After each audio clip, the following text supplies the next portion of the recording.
الحمد لله رب العالمين والصلاة والسلام على سيد الأنبياء والمرسلين أما بعد فقد قال الله تبارك وتعالى في كلامه المجيد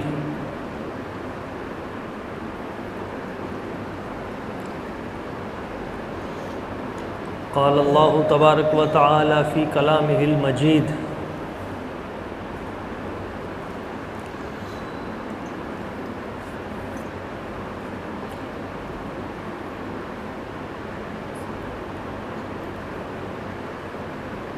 الذين ينقضون عهد الله من بعد ميثاقه ويقطعون ما أمر الله به أن يوصل ويفسدون في الأرض أولئك هم الخاسرون.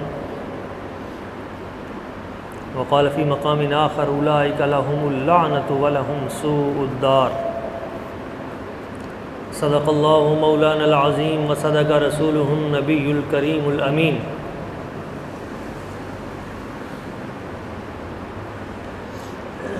درود پاک بآواز بلند. الصلاۃ والسلام علیک یا سیدی یا رسول اللہ. الصلاۃ والسلام علیک یا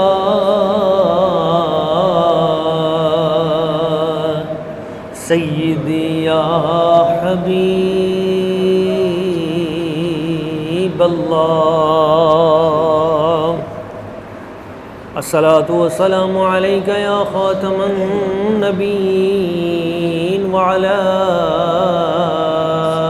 آلک واصحابک یا محبوب رب العالمین.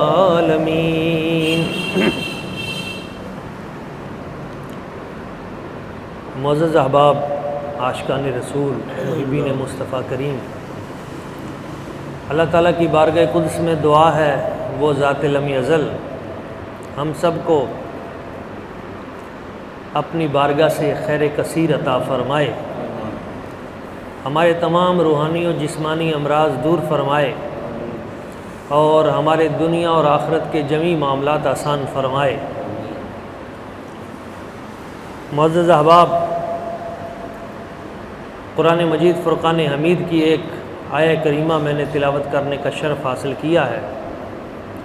اس کی روشنی میں چند باتیں آپ کے گوش گزار کرنے کی سعادت حاصل کروں گا. بڑی توجہ کے ساتھ آپ دوستوں نے اسے سننا ہے اور آگے پہنچانا ہے. ایک مرتبہ درود پاک پڑھ لیں. الصلاۃ والسلام علیک یا سیدی یا رسول اللہ. الصلاۃ والسلام علیک یا سیدی یا حبیب اللہ.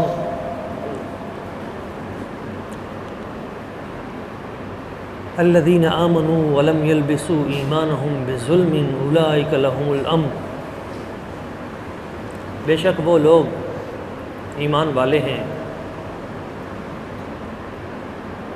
جنہوں نے اپنے ایمان کے ساتھ ظلم کو نہیں جوڑا، ظلم اختیار نہیں کیا.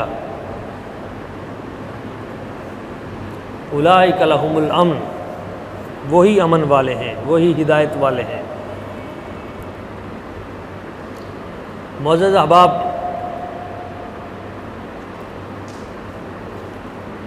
ظلم کی تعریف یہ ہے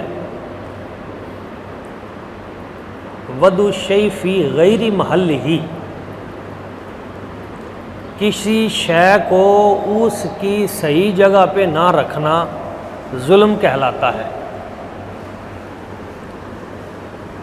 اور کسی بھی شے کو اس کے صحیح مقام پہ رکھنا وضع الشیء فی محلہ، یہ عدل کہلاتا ہے. اللہ کریم نے ہمیں عدل کا حکم دیا ہے، ہمیں ظلم کا حکم نہیں دیا، ظلم سے بچنے اور رکنے کا حکم دیا ہے. یاد رکھیں، ظلم صرف دوسرے بندے کو مارنے کا نام ہی نہیں ہے، بلکہ کسی بھی شے کو جہاں اس کا حق بنتا ہے اگر آپ اس جگہ پہ اسے نہیں رکھیں گے تو آپ ظلم کریں گے۔ یہ اس کی تعریف ہے، وَضُعُ الشَّيْءِ فِي غَيْرِ مَحَلِّهِ، شے کو اس کے اصل مقام پہ نہ رکھنا، یہ ظلم ہے۔ اس سے اب آپ کو پتہ چلے گا کہ ظلم ایک بہت بڑا ایک لفظ ہے جس کا اطلاق ایک بہت وسیع ایریے پہ ہوتا ہے۔ صرف یہ نہیں کہ دوسرے کو مار دینا یا گالی دینا، بلکہ ہر وہ عمل جو آپ کو کرنا چاہیے اور جو اس کی صحیح جگہ ہے، اس کی بجائے جب آپ اس کو اس کے اصل مقام پہ نہ رکھیں گے تو آپ ظلم ہی کریں گے۔ مثلا آپ نے سروں کے اوپر کپڑے رکھے ہوئے ہیں، یہ پگڑی ٹوپی اس کی صحیح جگہ سر ہے، مگر اگر کوئی اپنے پاؤں کے نیچے اسے ملنا شروع کر دے تو اس کا مطلب ہے کہ اس نے اس شے کو صحیح جگہ پہ نہیں رکھا، یہ اس نے ظلم کیا ہے۔ عورت کے سر کے اوپر پردہ کا ہونا یہ عدل ہے، بالوں کو ڈھانپنا عدل ہے، اور اگر اس نے اس دوپٹے کو سر پہ رکھنے کی بجائے گلے میں ڈال لیا یا پھینک دیا، شے کو اس کی صحیح جگہ پہ نہ رکھا، نقاب کو چہرے کی بجائے اتار کے پھینک دیا غیر محرم کے سامنے، تو اس کا مطلب ہے اس نے عدل نہیں کیا، اس نے ظلم کیا۔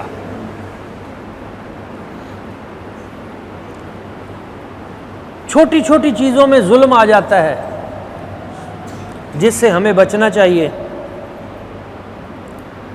باپ اگر کسی کا آ گیا ہے تو اس کے ادب و احترام میں کھڑے ہونا یہ عدل ہے۔ اگر کوئی شخص اس کو عزت نہیں دیتا، دوست آ گیا ہے تو اس کے استقبال کے لیے کھڑا ہو گیا ہے، تو اس کا مطلب ہے اس نے عدل نہیں کیا، اپنے باپ کے ساتھ ظلم کیا ہے۔ شوہر ہے، اس کا اپنی بیوی کے ساتھ جو تعلق ہے یا وہ اس کے آرام کا وقت ہے اور عین اسے پتہ ہے کہ یہ اس کی خاص نیند کا وقت ہے، اس وقت اسے جان بوجھ کر تکلیف دینا، اس کا مطلب ہے کہ یہ اس نے عدل نہیں کیا، یہ ظلم کیا ہے۔ بہت ساری معاشرے میں ایسی مثالیں بکھری پڑی ہیں جن سے ہم روزانہ گزرتے ہیں، اور روزانہ ہم کسی نہ کسی اعتبار سے ظلم کرتے ہیں، اور ہمیں اندازہ بھی نہیں ہوتا کہ ہم سے یہ ظلم ہو گیا ہے، مگر ہم ظلم کر بیٹھتے ہیں۔ بچوں کے معاملات ہیں، کچھ چیزیں ہیں جو ان کی گنجائشیں ہیں اور ان کے معاملات ہیں، ان کی اپنی تعبیرات ہیں، اس میں ہم اگر کسی اعتبار سے بھی ان کا خیال نہیں رکھتے، ان کے جذبات کا، تو اس معاملے میں بھی کبھی کبھی ہم ظلم کر لیتے ہیں، جس سے بچنے کی ضرورت ہے۔ تو میں عرض کر رہا ہوں کہ جو شخص جتنا ظلم کرے گا اس کے ساتھ اسی اعتبار سے اللہ کریم معاملہ فرمائے گا۔ جس کا جو رویہ اللہ کی مخلوق کے ساتھ جیسا ہوگا اس کے ساتھ اللہ کریم ویسا ہی معاملہ فرمائے گا۔ ایک بڑی لطیف بات آپ کو بتاتا ہوں۔ اللہ تعالیٰ کا ایک نام ہے غفور اور ایک نام ہے عفو۔ غفور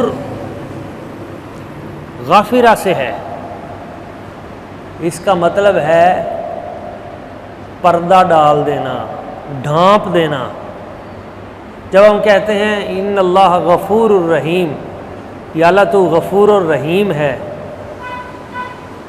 مغفرت فرمانے والا ہے، تو اس کا مطلب یہ ہوتا ہے، غافرہ کا مطلب ہے پردہ ڈال دینا۔ بندے سے کوئی گناہ ہوتے ہیں، اللہ تعالیٰ ان گناہوں کے اوپر پردہ ڈال دیتا ہے، انہیں لوگوں کے اوپر ظاہر نہیں کرتا، کتاب کے اندر بھی اس کے اوپر پردہ ڈال دیتا ہے، اسے کہتے ہیں اس کی شان غفوری. وہ غفور ہے، ہمارے عیبوں پہ پردہ ڈال دیتا ہے، لوگوں کے سامنے ہمارے عیب ظاہر نہیں ہونے دیتے کہ اچھا آدمی ہے، نیک آدمی ہے، حافظ ہے، عالم ہے، فلاں فلاں فلاں فلاں. یہ بھی اس کی شان ہے کہ اس نے پردے رکھے ہوئے ہیں. ایک اس سے اگلی اس کی شان ہے، وہ ہے عفو. جب وہ پردہ ڈالتا ہے نا تو وہ پردہ تو لوگوں کے نگاہ کے سامنے ڈال دیتا ہے، لیکن گناہ پڑے رہتے ہیں، نامہ اعمال میں گناہ اسی طرح درج رہتے ہیں. لیکن لوگوں کے سامنے، کبھی کبھی وہ فرشتوں کے سامنے بھی مخفی کر دیتا ہے، پردہ ڈال دیتا ہے، مگر گناہ لکھے اسی طرح پڑے ہوتے ہیں. مگر ایک اس کی شان ہے، شان عفو.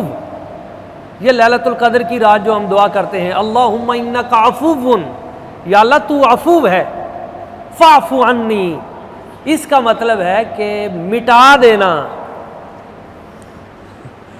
میں اس کی مثال یوں دیتا ہوں، جیسے آپ موبائل میں ہوتا ہے نا ان باکس، تو اس کے اندر میسج ہے، ویڈیو ہے، کوئی چیزیں ہیں، تو وہ آپ رکھ دیتے ہیں، مگر بسا اوقات آپ اس کے اوپر پاس ورڈ لگا دیتے ہیں کہ کوئی اسے دیکھ نہیں سکتا، مگر وہ ویڈیوز، وہ میسیجز، وہ تمام ٹیکسٹ وہ پڑے رہتے ہیں، آپ دیکھ سکتے ہیں. کبھی کبھی اللہ تعالیٰ آپ کے گناہوں کے اوپر پاس ورڈ لگا دیتا ہے، وہ پڑے رہتے ہیں، ختم نہیں ہوتے، لیکن اسے دیکھتا وہی ہے، باقی لوگوں کی نگاہ میں اس کے اوپر پردہ ہوتا ہے. لیکن کبھی کبھی ایسا ہوتا ہے کہ ڈیلیٹ ہو جاتے ہیں، آل میسیجز ڈیلیٹ، ختم. جب وہ ختم ہو جاتے ہیں، میسیج ڈیلیٹ ہو جاتے ہیں، تو آپ کی میموری جو ہے وہ صاف ہو جاتی ہے، وہ جگہ باقی رہ جاتی ہے. تو اللہ تعالیٰ سے جب ہم یہ دعا کرتے ہیں، اللہم انک عفو، یا اللہ تو معاف کرنے والا ہے، کرم فرما اور ہمارے گناہ ڈیلیٹ کر دے، تو وہ کرم نوازی فرماتے ہوئے وہ صاف کر دیتا ہے. مگر اس کے پیچھے ایک راز ہے. کیا؟ جب آپ بندوں کے گناہوں کو یاد کرتے ہیں کہ اس نے میرے ساتھ یہ کیا، اس نے فلاں سال پہلے میرے ساتھ یہ کیا، فلاں وقت میں نے اسے کچھ کہا تو نہیں، چھوڑ دیا، معاف کر دیا، مگر اس کا مطلب یہ ہے گناہ آپ کے ذہن میں تو ابھی پڑا ہے نا، اس کی زیادتی تو آپ کے ذہن میں ابھی پڑی ہے. تو اللہ تعالیٰ فرماتا ہے اگر تم بھی رکھو گے، پردہ ڈالے رکھو گے، تو ہم بھی تمہارے ساتھ ایسا ہی سلوک کریں گے، غفور والا. گناہ پڑے رہیں گے تمہارے، لیکن لوگوں کے سامنے ظاہر نہیں ہوں گے. اور اگر تم اپنے دماغ سے اس کو ڈیلیٹ کر دو، نکال دو، ختم کر دو کہ یا اللہ میرے ساتھ جو اس نے کیا میں نے معاف کیا، آج کے بعد اس کا ذکر بھی نہیں کروں گا، ختم. تو فرمایا پھر ہم بھی تمہارے ساتھ عفو بن کے پیش آئیں گے، پھر ہم بھی تمہارے گناہوں کو ڈیلیٹ کر دیں گے، صفائی کر دیں.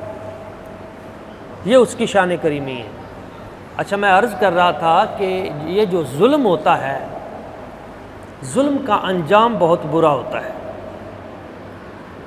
حضرت مولا علی شیر خدا کرم اللہ وجہ الکریم آپ فرماتے ہیں ریاستیں اور ملک بڑے بڑے گناہوں کی وجہ سے تو بچ جاتے ہیں، پھر بھی رہ جاتے ہیں باقی، لیکن جس ملک اور جس معاشرے میں ظلم کیا جاتا ہے تو وہ ملک کبھی باقی نہیں رہتے. ظلم و ستم معاشرے کو تباہ و برباد کر دیتے ہیں.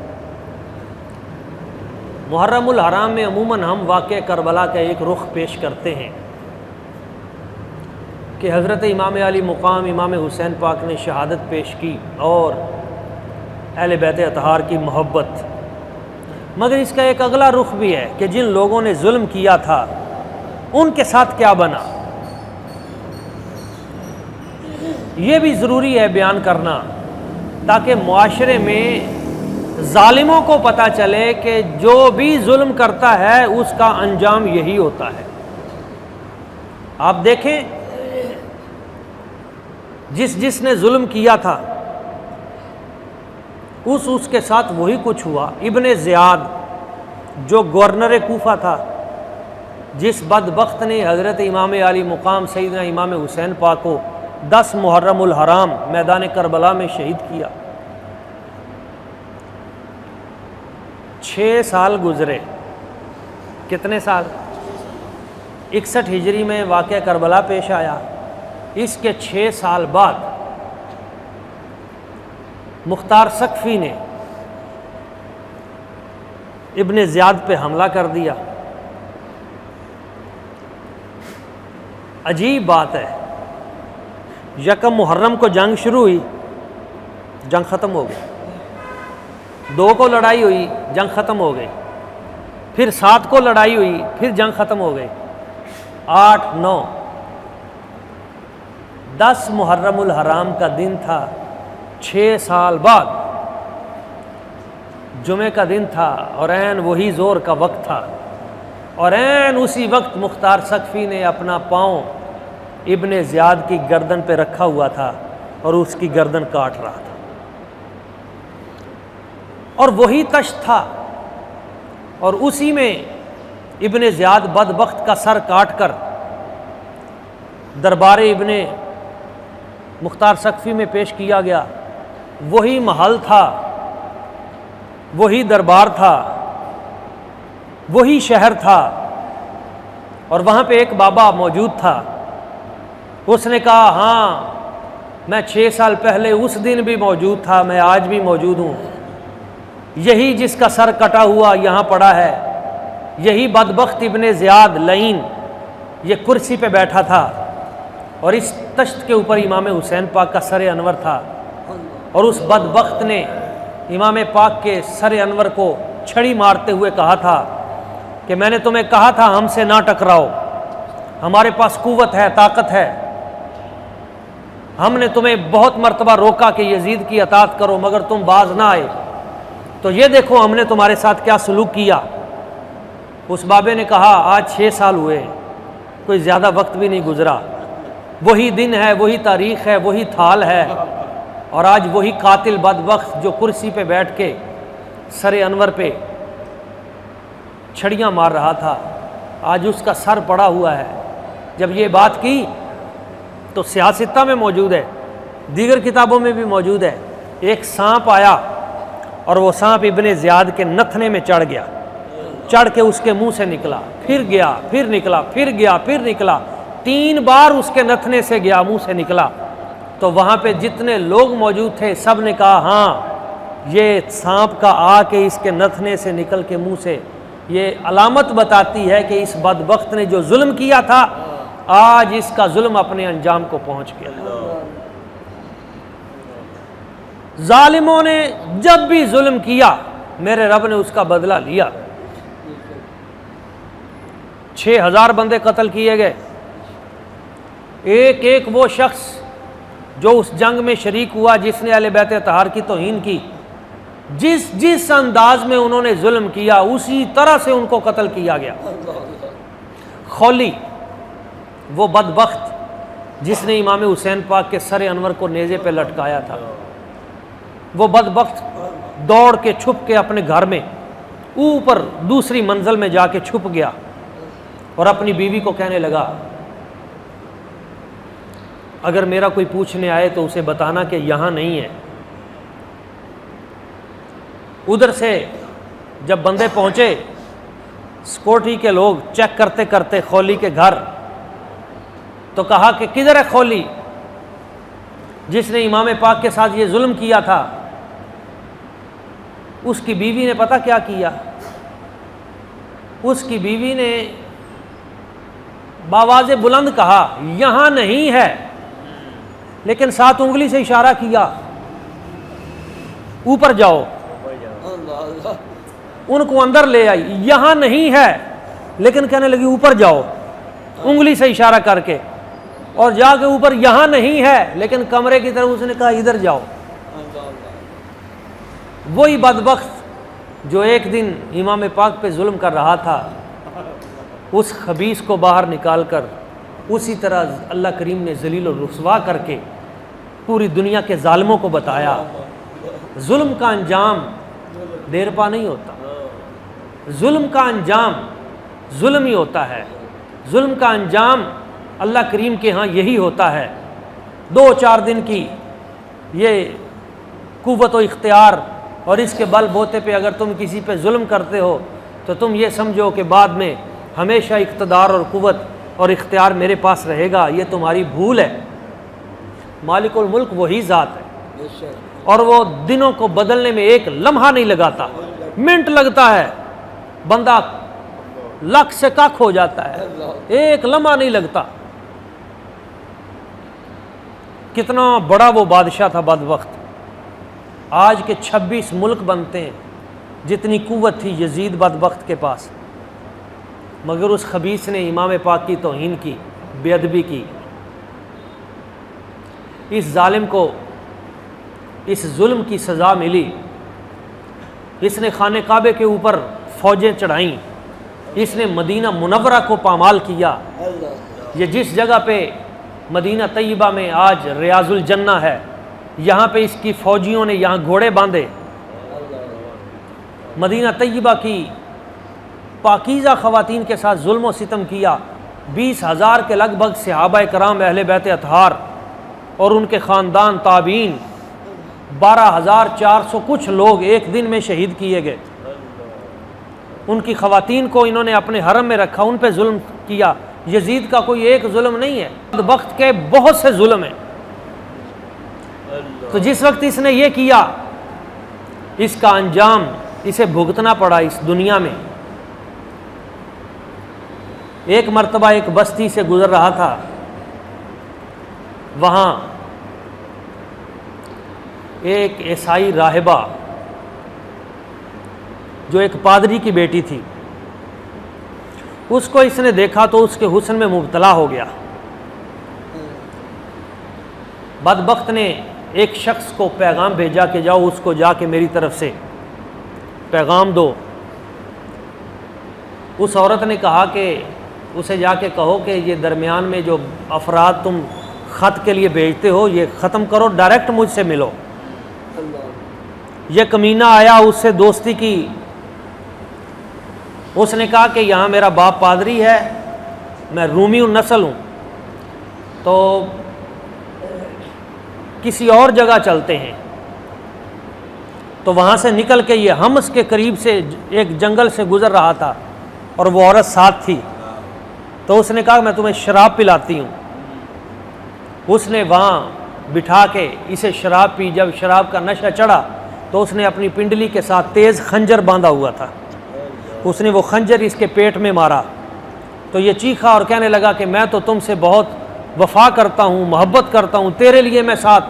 تو اس نے ایک تاریخی جملہ کہا تھا، اس نے کہا تھا ارے بدبخت پلیت انسان جو اپنے نبی کے نواسوں سے وفا نہیں کر سکا، وہ مجھ عیسائی عورت سے کیا وفا کرے گا،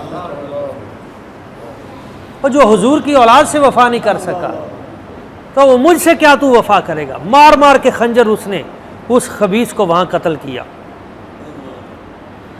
دیکھیں حضرت امام پاک کی شہادت کوئی عام بات تو نہیں تھی۔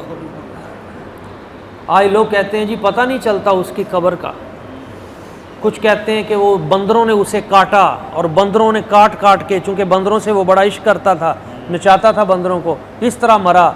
کچھ کہتے ہیں وہ ایسے جا رہا تھا صحرا میں، ایک ہرن کے پیچھے اس نے گھوڑا لگایا اور صحرا میں دوڑتے دوڑتے وہاں پہ اسے پانی نہ ملا تو پانی سے ہلاک ہو گیا، پانی پانی کرتا ہوا۔ پتہ نہیں چلتا کہ اس کی اصل قبر کہاں ہے۔ ہاں پتہ کیسے چلے؟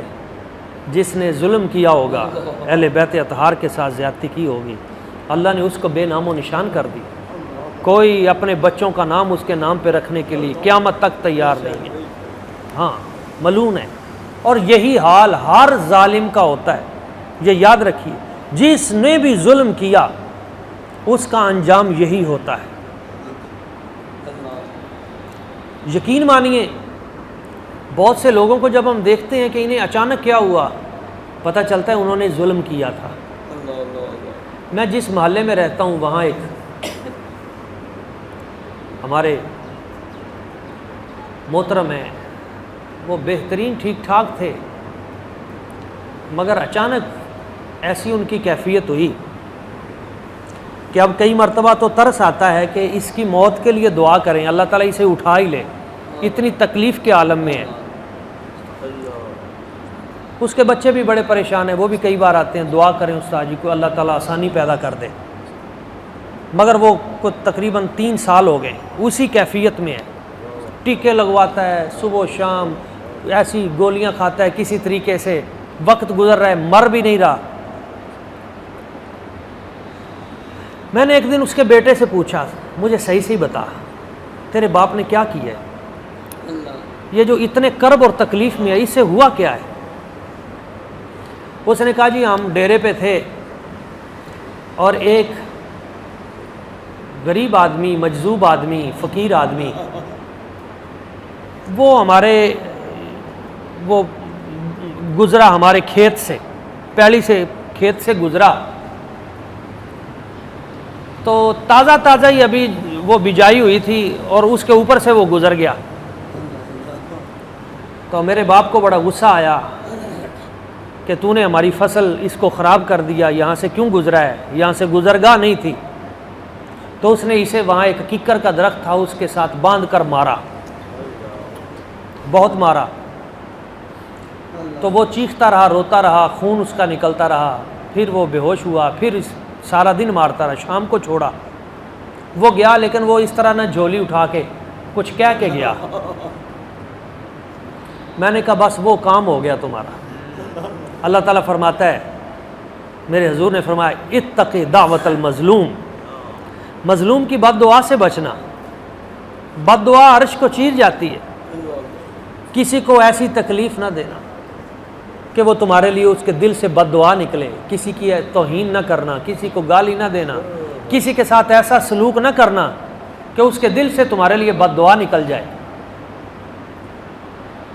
ایک مقام پہ ایک حدیث پاک میں یہ اتقی دعوت المظلوم فإن کان کافرا، حضور نے فرمایا مظلوم کی بد دعا سے بچنا اگرچہ وہ کافر ہی ہو، اس کی دعا بھی ایسی جائے گی۔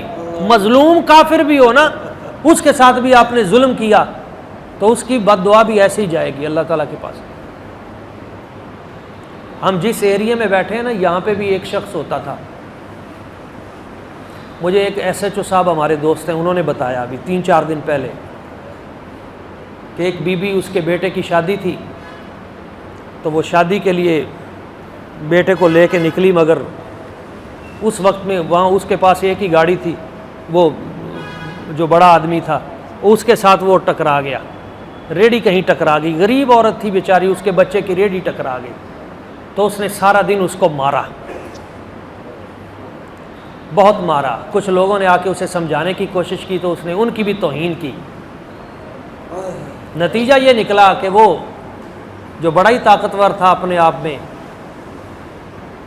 اس کے بیٹے پہ قتل کا کیس پڑ گیا، بیٹا گیا، دوسرا بچہ شرابی بن گیا، اور وہ ساری زندگی نشے میں گلیوں میں اسی طرح بھٹکتا رہا۔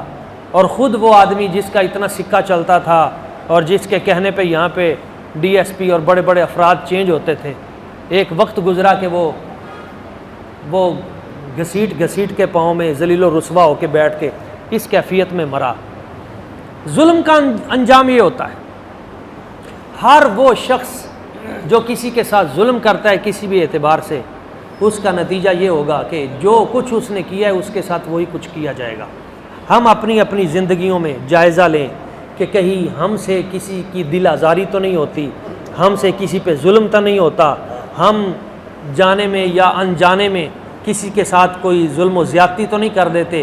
کبھی کبھی کوئی سائل مانگنے والا آ جاتا ہے دکان پہ یا گھر پہ، ہم اس کو تھپڑ مار دیتے ہیں، یا کبھی نیند سے اٹھے تو اس کو گالی دے دی۔ نہیں دے سکتے تو نہ دیں، مگر کسی کی توہین نہ کریں۔ بلکہ صوفیاء تو کہتے ہیں، حضرت مجدد الفسانی شیخ احمد سرہندی فاروقی رحمۃ اللہ تعالی علیہ، آپ فرماتے ہیں جو حقدار تیرے پاس مانگنے آئے اسے بھی دے، اور جس کا حق نہیں ہے وہ مانگنے آ جائے تو اسے بھی دے۔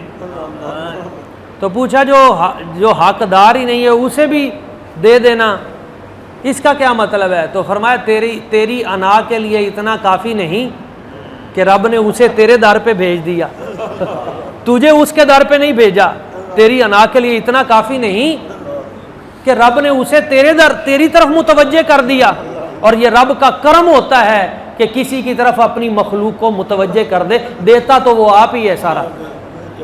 اور اگلی بات اس سے بھی بڑی کر دی حضرت مجدد پاک نے، آپ فرماتے ہیں جو حقدار ہے اسے بھی دے اور جو حقدار نہیں اسے بھی دے۔ کیوں؟ فرماتے ہیں بہت سی رب کی نوازشیں ہیں جن کا تو حقدار نہیں ہے، جن کا تو حقدار نہیں ہے۔ بہت سی رب کی ایسی نوازشیں ہیں جن کا تو حقدار نہیں ہے۔ جب تو ناحق کو دے دے گا نا تو رب جو تجھ پہ جن کا تو حقدار نہیں ہے وہ نوازشیں بند نہیں کرے گا، تجھے بھی عطا کرتا جائے گا۔ اللہ تعالیٰ کی بارگاہ قدس میں دعا ہے وہ ذات لم یزل ہمیں ہر طرح کے ظلم سے بچنے کی توفیق عطا فرمائے، اور عدل سے بھی بڑھ کر آگے جو احسان ہوتا ہے ہمیں احسان کرنے کی توفیق عطا فرمائے۔ آمین وما علینا الا البلاغ۔